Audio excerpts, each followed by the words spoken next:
What's going on, everybody? Welcome back to Jay Debates. I am your host. I go by the name of Jay, and we are now on to episode 35. Whatever platform you're on, make sure you're showing love. Like, comment, subscribe, follow, review, hit the notification bell, get notified, all that. From this episode and onward, I am getting rid of the typical introduction and getting right into what you guys came to see. Yes, the introduction at first was a bit longer and had a lot of promo. I am shortening that down just for the sake of the convenience of my listeners. I appreciate the support. I appreciate all of that good stuff. So let's get right into it. The topic, the question for episode 35 is: did we overrate Zion Williamson? Again, did we overrate Zion Williamson? 4-year pro and former high school sensation, Zion Williamson received unreal levels of praise and nationwide attention during his high school and college days.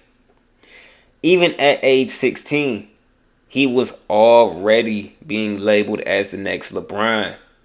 With his 6'6" height, almost 300-pound body, and 45-inch vertical, he was impossible to miss on his journey to becoming a pro.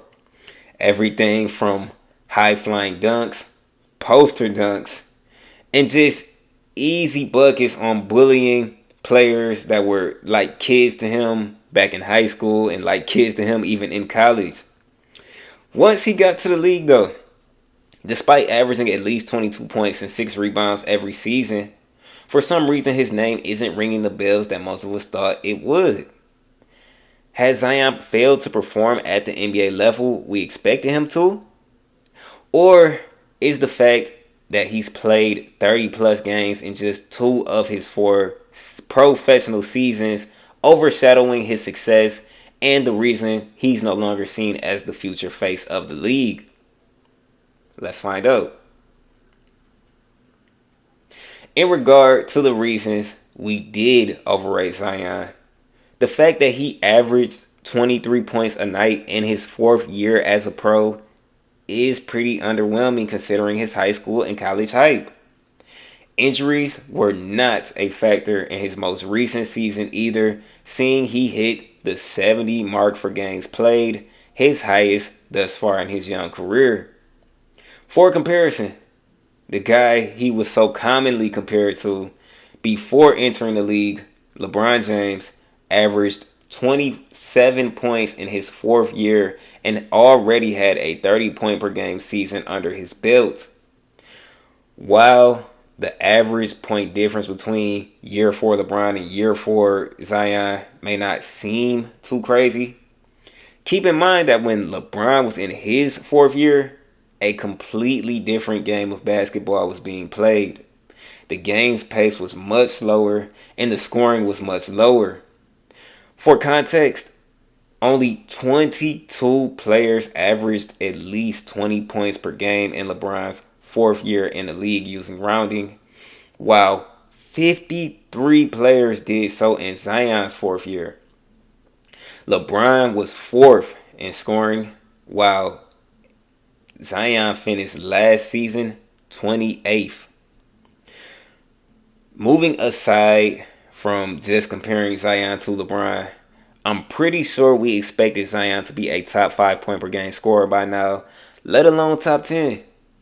So far, he's achieved being a top 10 scorer just once and has yet to enter the top 5 for scoring. His scoring, rebounding, and true shooting percentage have all now noticeably dipped for the 2nd consecutive year. Last year, Zion recorded his 2nd lowest scoring season and lowest true shooting percentage season while at it. So, while it's more typical that stars improve stat-wise and move closer towards their prime during the years of 3 and 4, Zion has unfortunately taken the opposite turn. Moving on from stats, Williamson also hasn't accomplished much in the accolade category. He's a 2-time All-Star, which is impressive considering he's only played 4 years as a pro so far. But other than that, he has yet to make an All NBA team, win an MVP award, be in an MVP race, or record any other notable award winning. The fact that he hasn't achieved anything other than being a two-time All-Star is quite shocking.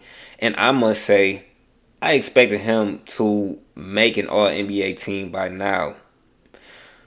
Lastly, while Zion was the unquestioned first overall pick for any team that landed the first pick in 2018, he is now the only lottery pick to have never played a single playoff game. While the Pelicans have made the playoffs in 2 of the 4 seasons Williamson has been a pro, he was injured and missed both postseasons. Even with the talented starting lineup of the Pelicans and Zion only missing 12 games last season, the Pelicans would only finish with the 8th seed in the West. Yes, the West is stacked with talented teams, but for a team with 3 star level players on it, who all played at least 64 games, an 8th seed finish is disappointing. With injuries finally not deterring Williamson, I expected him to have a breakout year and lead his team to a higher seed. What actually happened was the Pels barely made the playoffs after narrowly surviving the play-in versus the Kings, a predicament they shouldn't have even been in.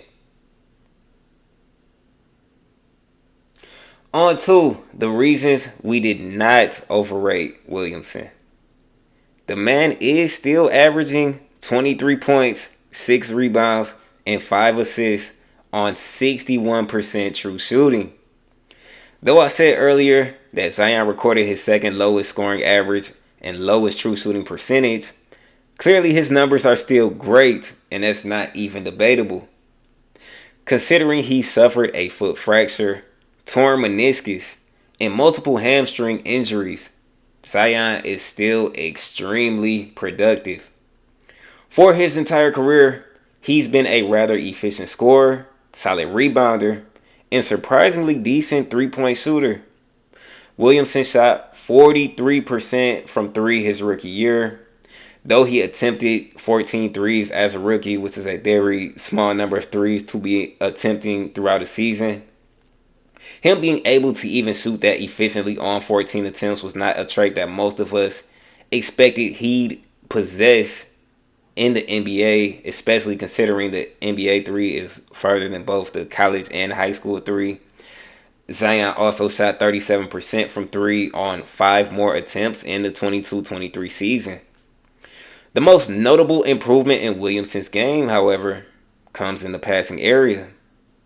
He has more than doubled his assists per game since his rookie season and has increased his assist averages every year as a pro.